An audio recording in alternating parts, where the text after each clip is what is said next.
Let's move into the omega-3s and what you recommend for somebody dietary-wise and or supplements to get into that range that's healthy.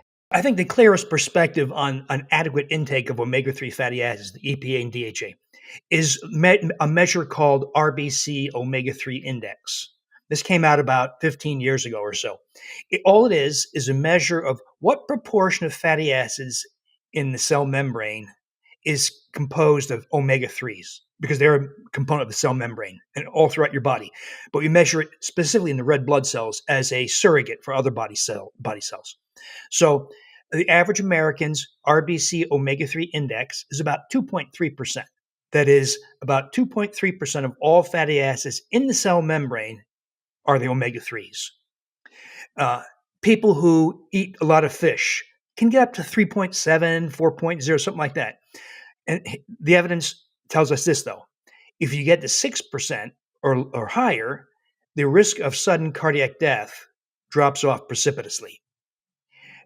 If you get to 10%, risk for heart attack, myocardial infarction, and dementia drops off precipitously. So we've been aiming for about 10%. And so years ago, we measured everybody's RBC omega-3 index and tried to get to 10%.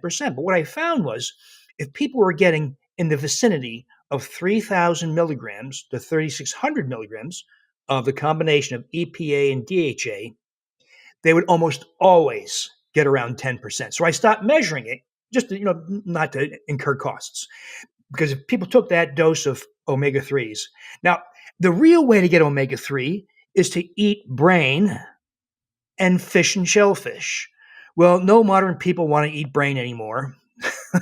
You could.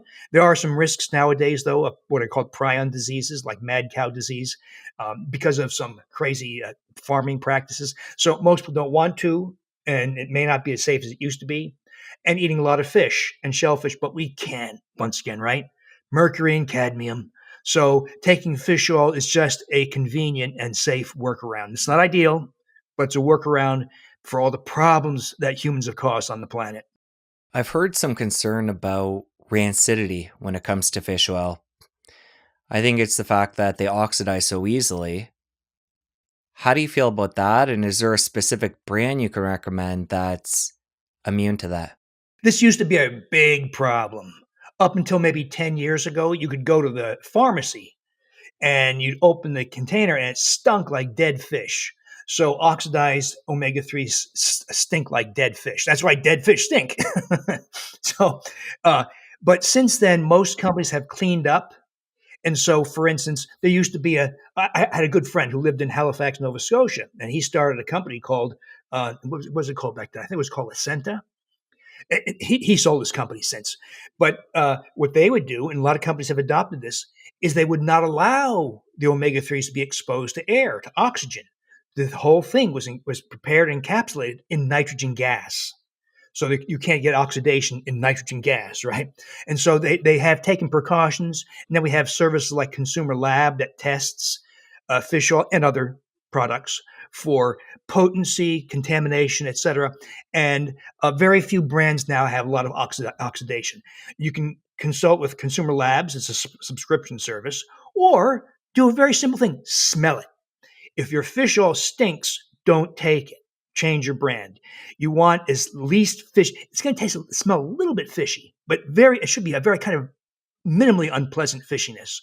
Or you could go to triglyceride form. That is, when you eat fish, you're getting the triglyceride form, 3 fatty acids on a glycerol backbone.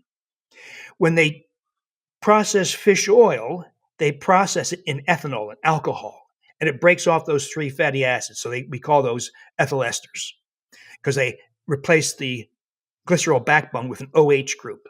So that's what most fish oil is. But you can also buy fish oil where the triglyceride form is reconstituted onto a glycerol backbone once again. And it's more expensive, it's less fishy, and that way it's usually liquid. You take it by the tablespoon or so, and you refrigerate it to minimize oxidation. So oxidation used to be a problem. There are times in years past where you open it, it was so disgusting you couldn't take it. That's pretty much gone by now, but use smell as your index. Good to know they've figured that out. And I think the dosage you recommended was 3,000 milligrams of EPA DHA in combo.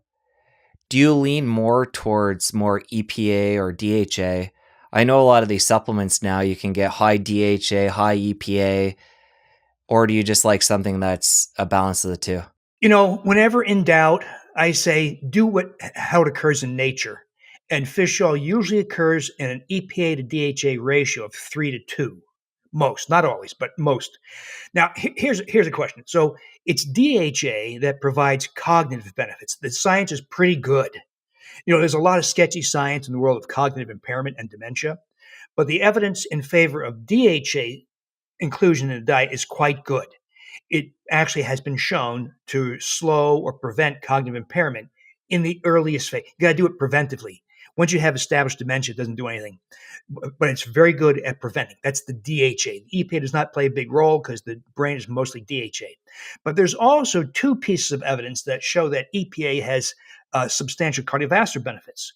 There's the JELIS trial, JELIS from Japan, 19,000 participants, and EPA added to a fish-rich diet, seafood-rich diet in Japan, had additional benefits. And then we have this bit confusing Vasipa study. That's the drug that the drug industry came out and tried to pretend that EPA is a drug. It's not a drug. It's an oil. But they did a big study that showed that 4,000 milligrams of EPA specifically reduced cardiovascular events by 25%. And so there is good evidence that EPA is necessary. So I wouldn't get rid of one or the other. Now, here's the stupidity of Vasipa. If you take Vasipa, pure EPA, 4,000 milligrams per day, but you want to prevent dementia, you have to take fish oil to get the DHA. But it's illustrative of the nonsense that comes from the pharmaceutical industry. And my colleagues who say, oh, it's a prescription, it must therefore be superior. Thanks for watching to the end. You wouldn't believe how many people haven't got the attention span to finish a 6-minute video. If you like our content, please like and subscribe. It really helps the channel grow.